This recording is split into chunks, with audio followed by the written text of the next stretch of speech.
Buenas tardes. De esta manera damos inicio a este módulo 2 denominado Mundo Financiero. En este módulo vamos a estar dando sobre las metas financieras, vamos a estar dando sobre el presupuesto, ahorro, plan de ahorro, vamos a estar hablando sobre el crédito, cómo vamos a calcular nuestra capacidad de pago, vamos a estar hablando también, ¿sí?, sobre el sistema financiero, ¿sí? Vamos a estar dando cosas muy importantes que nos van a servir dentro, ¿verdad? Dentro de nuestra vida empresarial, ¿verdad?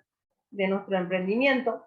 Y también nos va a servir para el manejo de nuestras finanzas personales en nuestra vida privada. Muy bien. Para inicio este módulo, ¿sí?, vamos a empezar definiendo qué son las finanzas.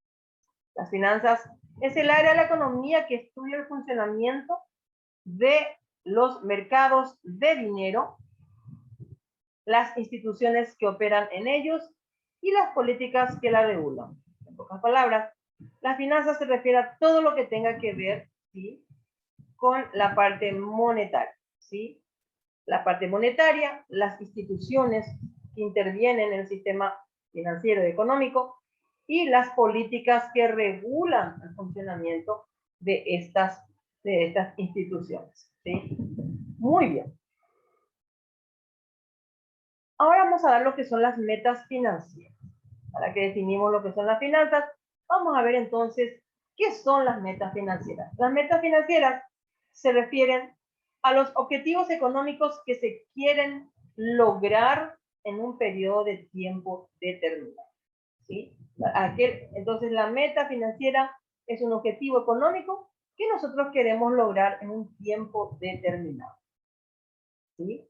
Como dice aquí, dedicamos gran parte de nuestras vidas a intentar cumplir metas, ya sea tener dinero, un negocio rentable, una herramienta para nuestro emprendimiento, un local propio. Sin embargo, alcanzar dichas metas conllevan mucho esfuerzo y trabajo, y para ello lo más importante es ser constante, perseverante y hacernos de hábitos, ¿sí?, para poder manejarnos correctamente. Como dice aquí, es fundamental que como emprendedor, ¿verdad?, así como hemos planteado objetivos, nos propongamos cumplir metas financieras, ¿sí? ¿Y cómo vamos a plantear las metas financieras? Vamos a tener en cuenta algunos factores claves para fijarnos las metas financieras. Esos factores son que esas metas tienen que ser mejorables, o sea, los objetivos siempre deben estar destinados a mejorar algún aspecto de nuestra vida, ¿sí? O sea, las metas financieras, entonces, deben ser mejorables, o sea, para nosotros, ¿verdad? Entonces, siempre tiene que aportar algo positivo en nuestra vida, ¿sí? Como dice el ejemplo, comprar un horno de mayor capacidad, por ejemplo, es una meta financiera, dado que con ellas vamos a aumentar la capacidad de producción y podremos atender más pedidos, ¿verdad? Y por ende vamos a obtener mucho más ganancias, ¿sí? La segunda clave, o el segundo factor clave, es que las metas deben ser específicas, ¿verdad? O sea, fijarse en los propósitos que se quieren alcanzar, definir cómo se van a alcanzar y establecer el periodo de tiempo en que se van a materializar. Por ejemplo, quiero pagar mi deuda pendiente con un proveedor en un plazo de 2 años. Estamos siendo bien específicos. Es una meta financiera bien específica. Digo que quiero cancelar mi deuda con un proveedor, ¿verdad?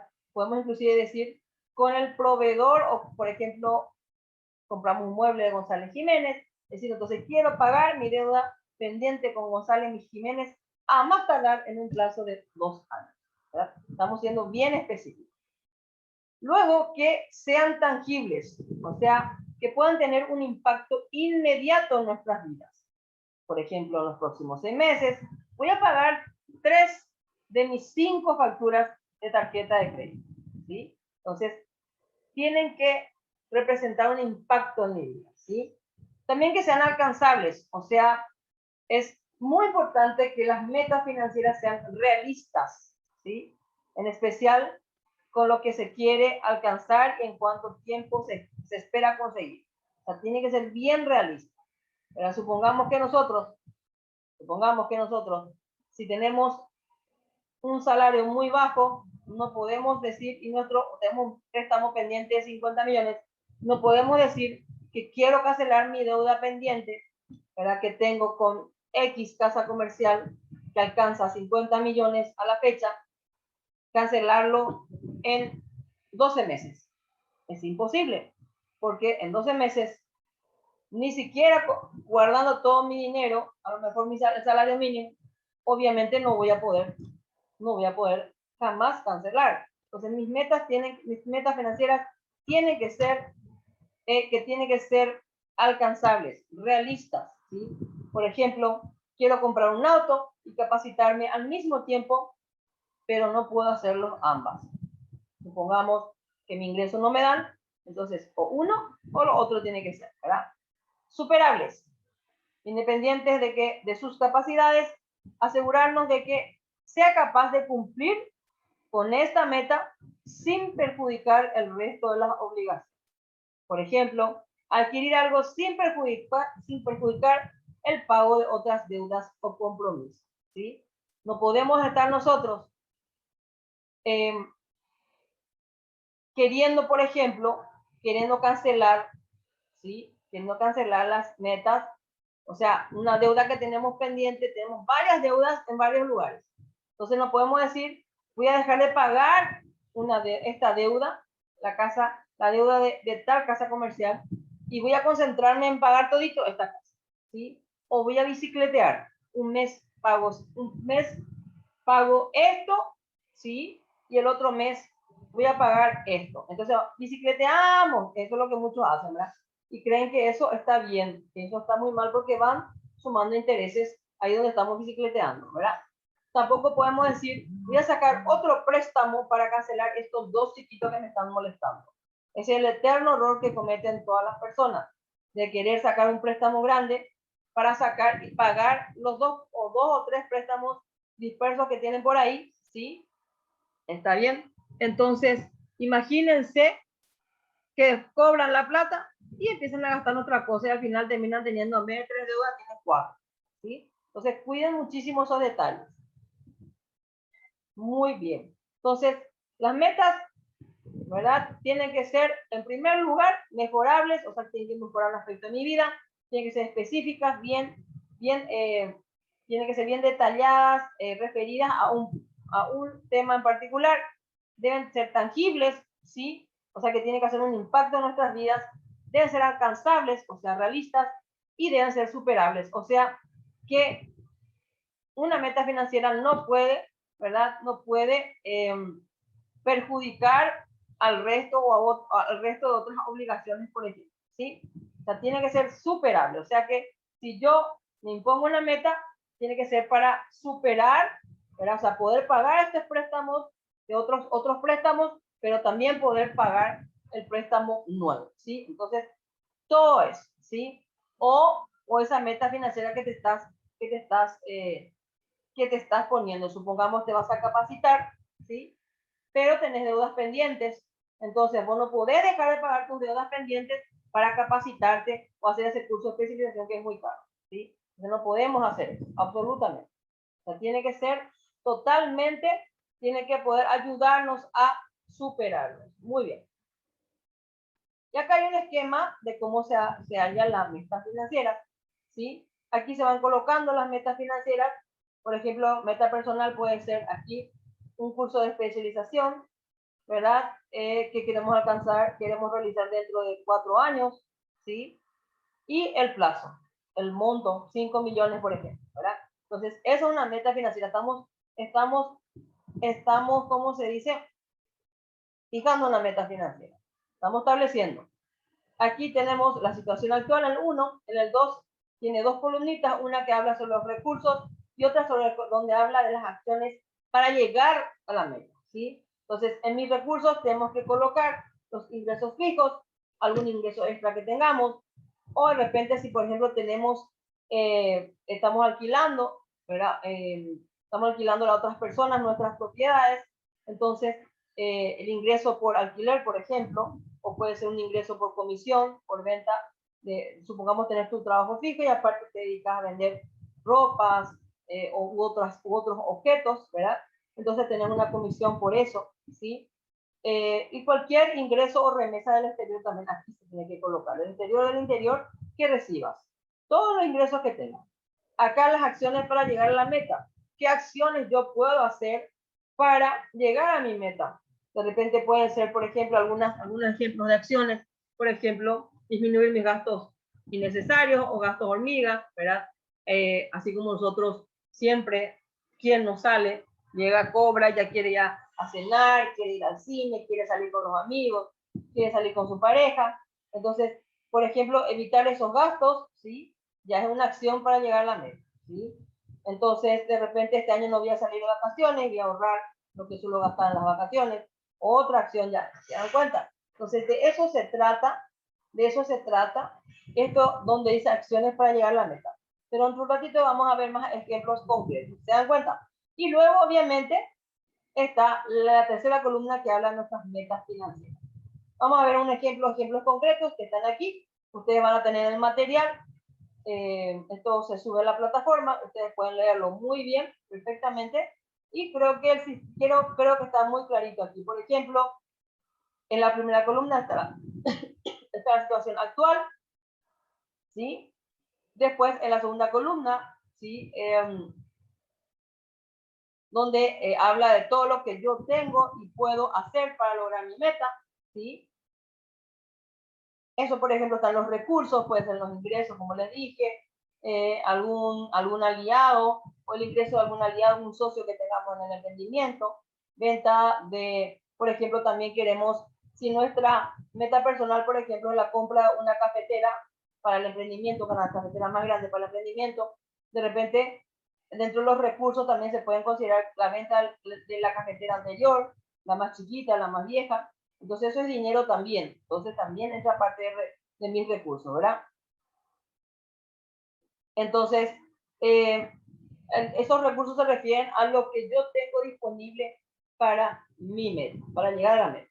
Luego hablamos de las acciones para llegar a la meta. Puede ser, por ejemplo, destinar un porcentaje de las ganancias del emprendimiento al ahorro para una compra al contado de la cafetera, o puede ser buscar ofertas de artículos, o puede ser, como les dije hace rato, disminuir los gastos innecesarios, los gastos hormigas, que siempre están distrayendo mucho nuestros ingresos, ¿verdad? Y bueno, esas son las dos cosas que están en la parte de lo que es caminos y pasos. Los recursos y las acciones para llegar a la meta. Y en la tercera columna, que en la meta financiera es lo que yo quiero lograr o implica dinero para mí, ¿verdad? Entonces, por ejemplo, en este caso el ejemplo, comprar una cafetera para el emprendimiento, el plazo que se refiere al tiempo en el cual quiero lograr esa meta financiera. Entonces, en 3 meses yo quiero comprar la cafetera, por ejemplo, ¿verdad? Entonces, ¿cuánto sale el monto en guaraníes? Es cuánto implica su valor monetario, ¿verdad? ¿Cuánto implica el valor monetario de esa meta? Entonces, por ejemplo, son 300.000 guaraníes, sale la cafetera, ¿verdad? Aquí no hacemos el cálculo exacto, pero sabemos que si 300.000, ¿verdad? Vale, por ejemplo, mi cafetera, ¿sí? Y dice que en 3 meses yo quiero comprar, si no tengo los 300.000 al contado, puedo hacerlo en cuota, entonces voy ahorrando 100.000 mensual para tener a los 3 meses exactamente ya para mi cafetera. ¿Se dan cuenta? O si de repente con todos los ingresos que tenemos, a lo mejor ya podemos comprar y se acabó, ¿sí? Entonces dentro de 3 meses esperamos, tenemos dinero o vamos ahorrando, ¿sí? Y entonces vemos cómo comprar, ¿sí? Acá hay más ejemplos que después ustedes pueden mirar. Muy bien. Ahora vamos a ver lo que es el presupuesto. ¿Y qué es el presupuesto? Es el registro de los ingresos y gastos dentro de un periodo de tiempo. Ayuda a controlar nuestros gastos, conocer las posibilidades de ahorrar y tomar decisiones sobre invertir o tomar un crédito, ¿sí?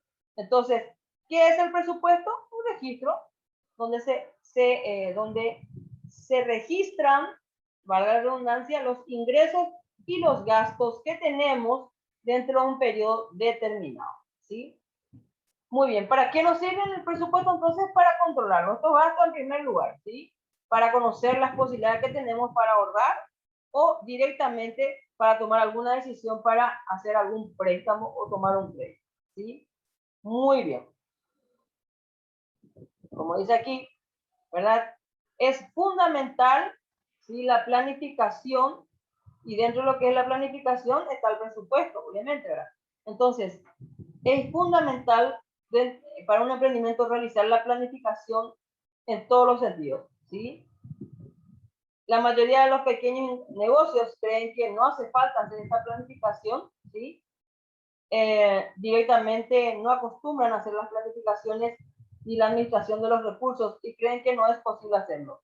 Como dice aquí, ¿verdad? El día a día absorbe y van tomando decisiones sin mucho análisis, solo se preocupan por resolver y apagar el incendio. Y eso no está bien. Lo fundamental en un emprendimiento es planificar, sí o sí.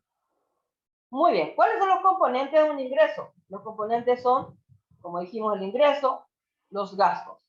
El ingreso y los gastos. Y el ingreso se refiere a toda la entrada de dinero a cambio del trabajo que prestamos, ¿verdad? A cambio de la producción y o venta de productos o servicios, incluyendo remesas. Puede ser dinero que nos envían familiares que viven en otras ciudades o en otro país. Ejemplo también de ingresos es el salario, el sueldo, ¿sí? Las comisiones, son los ingresos. Las remesas, algún ingreso en concepto, por ejemplo, de alquiler de locales, ¿sí? Segundo, el segundo componente del gasto, y que el gasto se refiere a todos los pagos que hacemos por los servicios, productos o compromisos financieros asumidos por la persona. O sea, el gasto es toda salida de dinero, en pocas palabras, de nuestros bolsillos, ¿sí? ¿Para qué? Para pagar, a lo mejor para comprar mercadería, para hacer pagos por servicios, para pagar compromisos financieros asumidos, o sea, deudas, ¿verdad? Muy bien. Hay una clasificación, ¿verdad? Hay varias clasificaciones, pero vamos a dar las que son más comunes, las que siempre se están dando normalmente. Como ustedes se darán cuenta, vamos a presentar un presupuesto totalmente sencillo que cualquier persona pueda hacer. No hace falta que uno sea contador ni estudiante de administración para poder hacer este presupuesto, ¿verdad? Es un presupuesto sencillo que pueden aplicar para sus casas, pero también pueden aplicarlo para su emprendimiento. ¿Cuáles son los gastos necesarios dentro de los gastos? Aquí están, ¿verdad? Eso va a representar por las letras que N, ¿verdad? Aquí están principalmente los gastos por alimentos, por ejemplo, por movilidad, combustible, pasajes, mantenimiento del hogar, vestimenta, etcétera, ¿sí? Se diferencian de los gastos obligatorios que vienen a continuación, en que son manejables y podemos reorganizarlos o reajustarlos si es necesario. ¿Por qué decimos eso? Porque los gastos obligatorios, por lo general, siempre ya son compromisos asumidos y números enteros que todos los meses tenemos que pagar hasta cancelar las deudas, ¿sí? Entonces, esa es la diferencia con los gastos necesarios. Los gastos necesarios necesariamente tenemos que hacer, pero nosotros podemos manejar, ¿sí? En un mes podemos un poquito más, otro mes podemos invertir un poquito menos en nuestros gastos necesarios, ¿verdad? Entonces, esa es la gran diferencia con la parte de gastos obligatorios. En los gastos obligatorios también, por ejemplo, entonces son aquellos que no podemos dejar de realizar porque son compromisos que hemos contraído. Por ejemplo, los préstamos, los alquileres, las cuotas, los seguros, esos son los gastos obligatorios. Inclusive, por ejemplo, el impuesto del IVA, tenemos que pagar, IPS, todas esas cosas, ¿verdad? Luego está gastos prescindibles, o sea, AGP, ¿verdad? Son aquellos que podrían no ser hechos y comprenden casi todos los gastos en entretenimiento. Es relajante hacer estos gastos, pero pueden regularse sin problemas, ¿sí? O sea, si nosotros tenemos, por ejemplo, una meta financiera a cumplir, ¿verdad? Podemos obviar estos gastos prescindibles. Por ejemplo, salir a comer afuera, ir al cine, comprar bienes de impulsos, ¿verdad? Que que nosotros vemos, pasamos por ahí, que tenemos nosotros, todas las mujeres tenemos lo mismo, pasamos por frente a una vidriera, nos gustó el vestido, entramos, preguntamos, voy a entrar a preguntar cuánto sale, así me compro el mes que viene. Famosas últimas palabras. Preguntamos, entramos a preguntar y ya salimos con el vestido totalmente, prácticamente, si nos salimos con ya con el vestido puesto, tenemos siempre en nuestros, ya salimos con nuestras bolsas de compra, ¿verdad? Entonces, esos son los gastos prescindibles. Y luego están los gastos inesperados. Son aquellos, como dice su nombre, son los imprevistos que representan un egreso que no teníamos presupuestado, ¿verdad? Planificado. Por ejemplo, los problemas de salud, los accidentes, las reparaciones del hogar, reparaciones de nuestros vehículos. Esos son los gastos inesperados. Entonces, cuando hacemos nuestro presupuesto, también es bueno que destinemos una suma mensual para la parte de gastos inesperados, ¿sí? Entonces, para que no nos tome desprevenidos algún tipo de problema que tengamos, ¿sí? Que podamos tener. Muy bien. Como dice aquí la fórmula, el ingreso menos el gasto significa nuestro patrimonio disponible, ¿sí? O nuestra situación actual. Vamos a un ejemplo directo, ¿sí? Aquí está, un ejemplo de presupuesto. ¿Se dan cuenta? Son la columna, por un lado la columna de ingresos y por otro lado la columna de gastos. ¿Se dan cuenta? En la parte de ingresos, ¿verdad? ¿Qué son los ingresos? Acá está justamente nuevamente el concepto que ya vimos, todas las entradas de ingresos o de todo lo que signifique de ingresos para nuestros bolsillos, ¿sí? Entonces, por ejemplo, puede ser el sueldo, el ingreso fijo, ¿verdad? Las ventas de productos, ¿sí? Por ejemplo, del emprendimiento, entonces se colocan aquí. Después está la parte de gastos necesarios, pueden ser alimentación, ¿verdad? Traslados o combustibles, si tienen auto, moto, servicios básicos, ANDE, electricidad, ¿verdad? Aquí también puede ir ya a internet, porque hoy en día internet ya no es un lujo, es una necesidad. Después están los gastos obligatorios, alquiler de la casa, el préstamo, el internet, ¿verdad? Obligatorios, sí, la verdad, internet pondría aquí realmente, dicen gasto necesario por el hecho que hoy en día sí o sí ya es necesidad, pero también es obligatorio. ¿Por qué? Porque el internet implica un pago, un compromiso de pago todos los meses, ¿sí? Después está el GP que era gastos prescindibles, ¿sí? Por ejemplo, regalos y salidas, ¿verdad? Después está el gasto imprescindible, gastos de imprevistos, ¿verdad? Medicamentos, reparación del baño, reparación de automóvil, puede ir acá, ¿se dan cuenta? Y después están los gastos del emprendimiento, o sea, GE, ¿verdad? Que por ejemplo, cualquier gasto que vos hagas para la compra de productos para el emprendimiento. Y luego lo que se hace es sumar todos los gastos, todos los ingresos y por otro lado todos los gastos, ¿sí? Y tenemos aquí los montos, ¿se dan cuenta? Y luego lo que hacemos es restar 3 millones menos 2 millones 380, ¿sí? Entonces queda un 620.000 de situación actual o de patrimonio. ¿Se dan cuenta? Esto es lo que se va sumando a nuestro patrimonio, ¿sí? Lo ideal, como dice aquí, es que los gastos, o sea, esto nunca supere a los ingresos. Hay muchos que los gastos superan los ingresos y entonces eso significa que están sobregirados, sobreendeudados, ¿sí? Lo cual no puede pasar en una economía. ¿Se dan cuenta? Y bueno, y este saldo, ingreso menos egreso, queda esto, y sobre esto es que se hace el cálculo de capacidad de pago, ¿sí? Del saldo entre los ingresos y los gastos. Entonces, 620 y la capacidad de pago dice que se tiene que calcular el 50% máximo, ¿verdad? Del saldo que quede de los ingresos menos los egresos, ¿sí? Entonces, el 50% viene a ser el cálculo de capacidad de pago, o sea, el monto, ¿verdad? Hasta donde yo puedo pagar una cuota mensual de algún préstamo o crédito que esté queriendo sacar. Si yo, por ejemplo, ¿sí?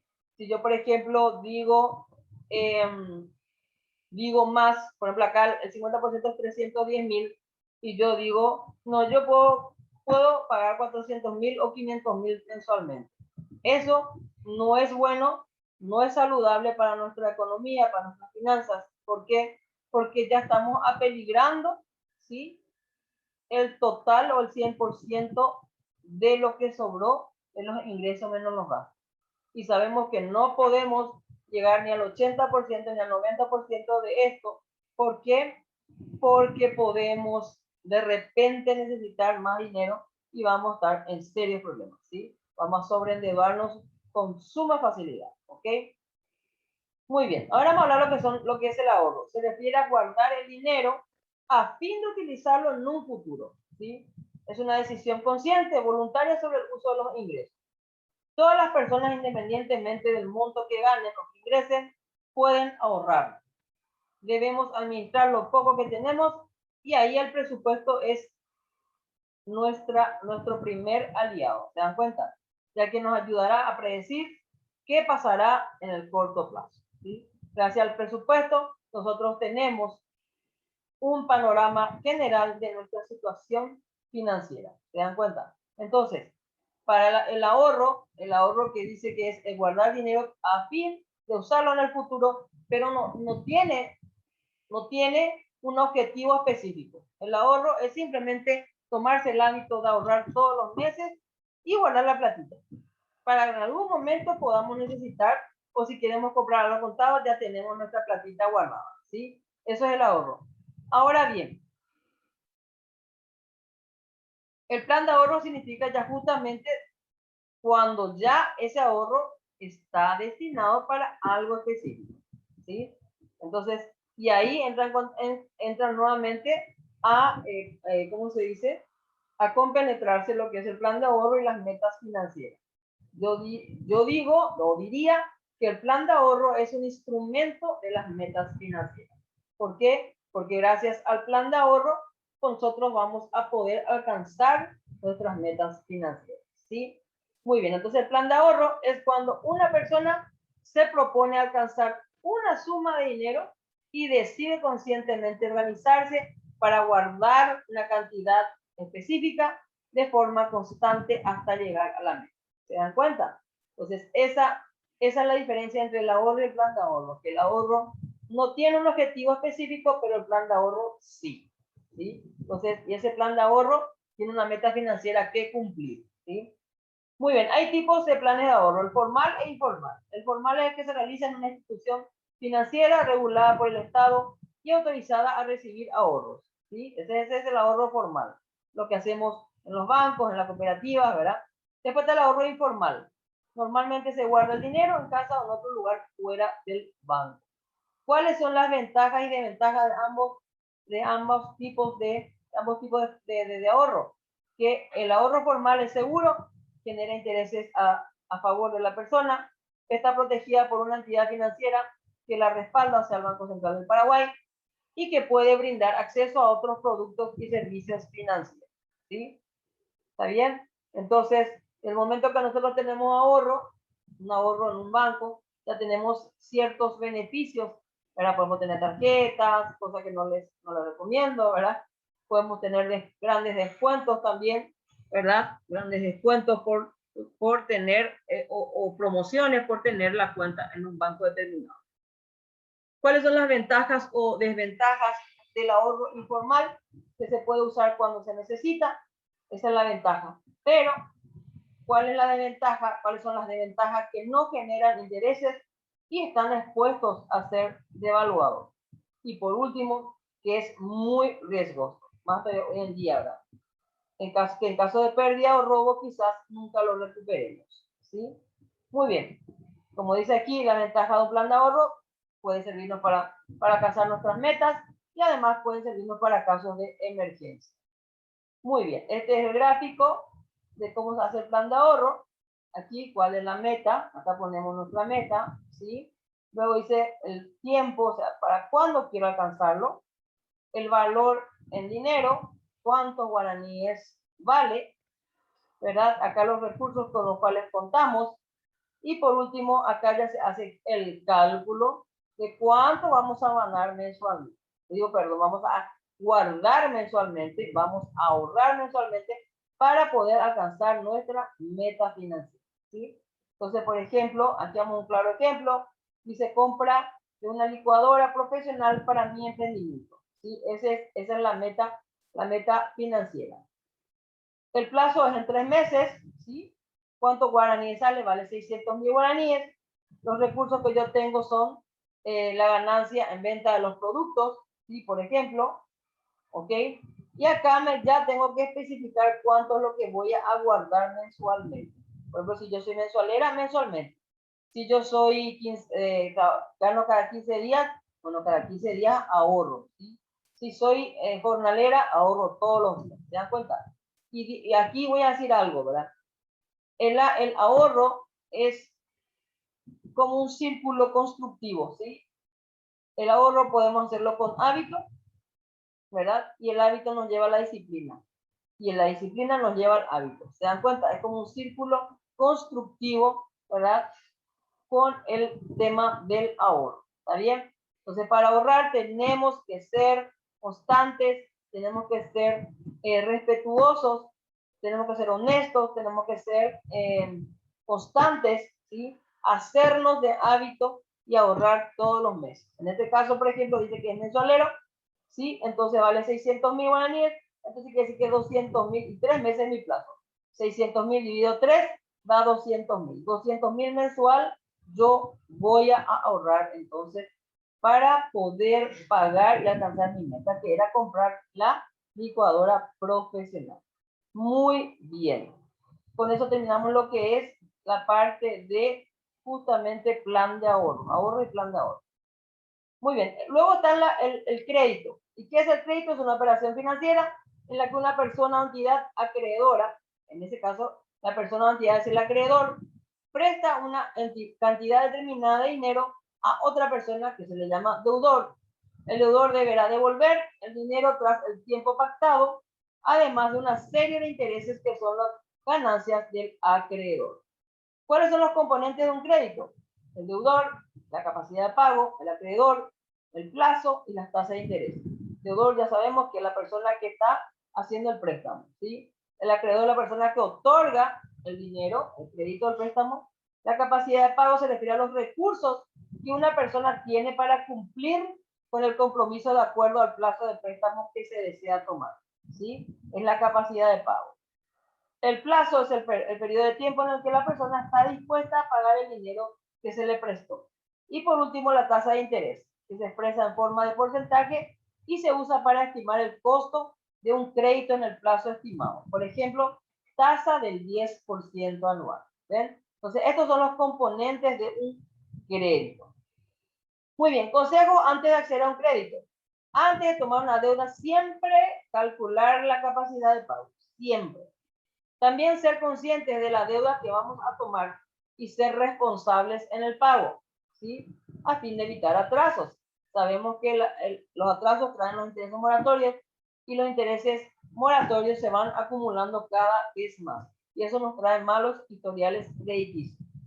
También siempre tenemos que preguntar y tener en cuenta, cuando hacemos un préstamo, tenemos que tener bien en claro el plazo, la tasa de interés y las penalidades en caso de incumplimiento. Siempre tienen que anotar, ¿sí? Tienen que ver cuántos, tienen que estar anotados en lo que ustedes están firmando en alguna parte donde diga cuánto es el porcentaje de interés que ustedes van a pagar y también el concepto en caso de interés moratorio. También tienen que consultar.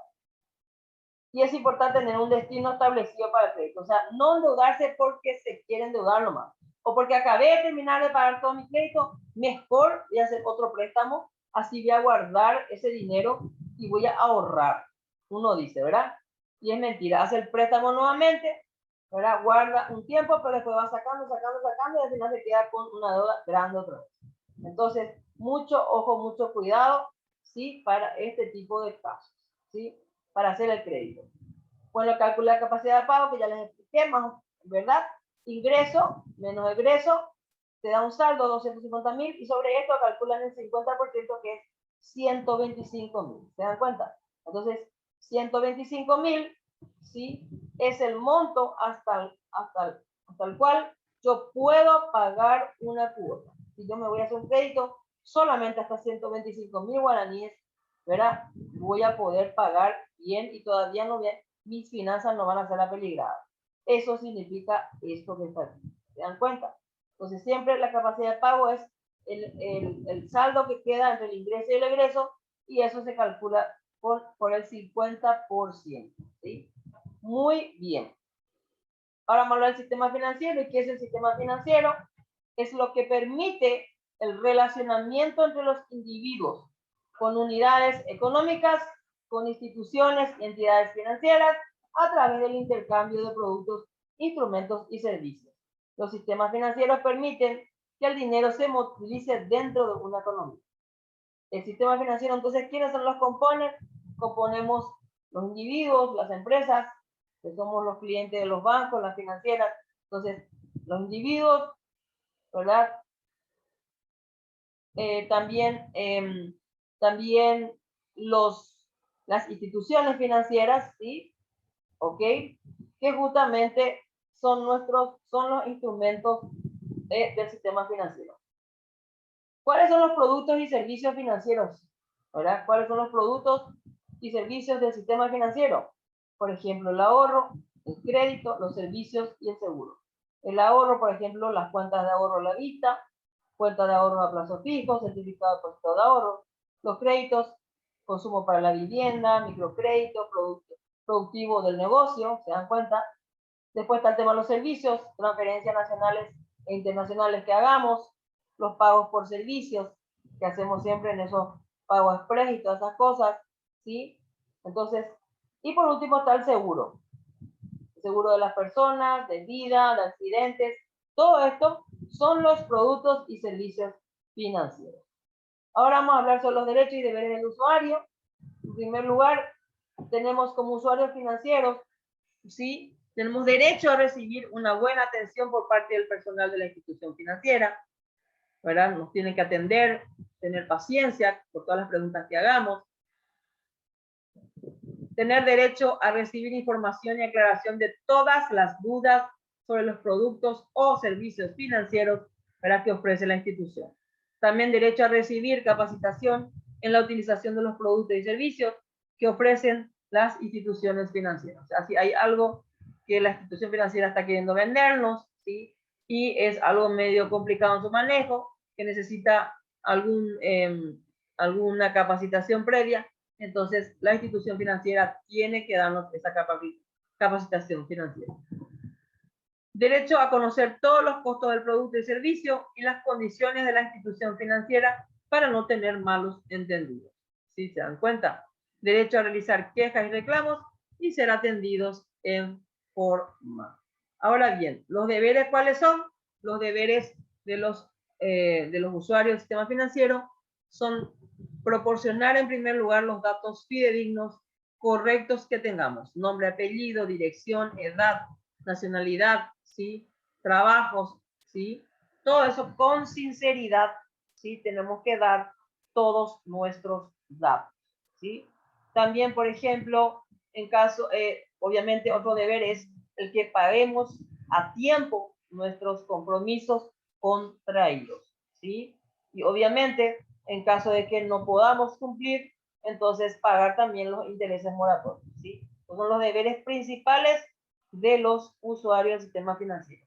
Y por último, vamos a dar lo que son los canales de queja y reclamo, ¿sí? Cuando un producto o servicio, ¿verdad?, no nos dan de acuerdo a lo pactado, las personas están en el pleno derecho de reclamar, ¿sí? Reclamo se da cuando un cliente o consumidor comunica a la institución financiera estar disconforme con el producto o servicio prestado, o sea, con el producto o servicio obtenido, ¿sí? También se puede presentar quejas cuando no se está conforme con la atención recibida en la institución financiera, ¿sí? Por ejemplo, dentro de lo que es un banco, una financiera, ¿sí?, de repente no está siendo bien atendido, está siendo humillado o te están ignorando, ¿sí? Entonces, directamente tenemos que tratar de hablar con el superior inmediato de la persona que nos está discriminando, Y si ellos no nos quieren atender, podemos recurrir al gerente general de la institución. Y si ellos no nos atienden, podemos irnos al Banco Central a hacer nuestra denuncia. Aquí están los datos del Banco Central, donde podamos, por ejemplo, hacer un correo para quejarnos, donde es usuariofinanciero@bcp.gov.pi, ¿sí? Cuando queramos nosotros quejarnos o hacer reclamos que no han sido atendidos por nuestra institución financiera. En el caso de las cooperativas está la INCOP, que es justamente la entidad madre que rige, ¿verdad? Y controla, ¿sí? Audita, supervisa a las cooperativas. Y en el caso de que ni ellos nos hagan caso, ni el Banco Central, ni la INCOP, no nos hagan caso, podemos acudir a la SEDECO, ¿sí? Aquí están los datos de la SEDECO, ¿sí? Está el email reclamos@sedeco.gov.pi, están los datos, los teléfonos, ¿sí? El teléfono de donde se puede llamar gratuitamente, ¿sí? Entonces, si esto solamente se da cuando ya realmente hemos agotado instancias y no nos hicieron caso.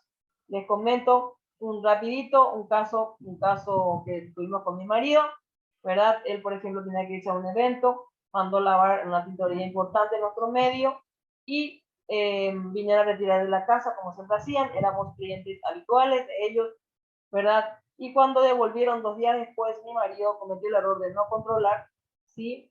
Entonces llegó el día del evento, quiso colocarse, sacó de la bolsa el traje y se dio cuenta que la parte de arriba nomás era la única que andaba, o sea, que era su traje, y en la parte de abajo era el pantalón de una criatura de 12, 14 años, ¿sí? Entonces era imposible que él entrara. Entonces él inmediatamente, obviamente como tenía su evento, usó otros trajes, ¿sí? Y se retiró, ¿verdad? Se fue al evento. Al día siguiente se fue a reclamar a la tintorería. Ni los empleados ni el gerente quisieron reconocer el error, ¿sí? Entonces lo que él dijo, voy a quejarme a la SEDECO, se fue a la SEDECO y enseguida, pero empezó todo el proceso, ¿sí? Empezó el tiempo de pruebas, donde las partes involucradas tienen que arrimar las pruebas. Mi marido arrimó muchas pruebas, los de la tintorería no, ¿verdad?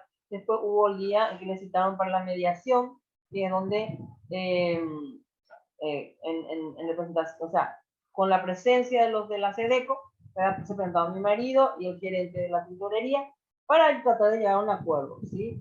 Entonces, como el gerente en todo momento mantuvo al gerente de la tintorería una postura muy dura, diciendo que no iba que él no aceptaba ese error, ¿verdad? Que ellos habían entregado bien todo. Entonces, lo de la SEDECO, después de estudiar todas las pruebas, después de todo, de que no se pudieron llegar a un acuerdo, entonces lo de la SEDECO sentenciaron a favor de mi marido. Y la tintorería tuvo que pagar, ¿verdad? Una confección completa de traje y pantalón en el mismo lugar de donde se había confeccionado el traje original. O sea, no solamente el pantalón mandaron a hacer, sino el traje completo.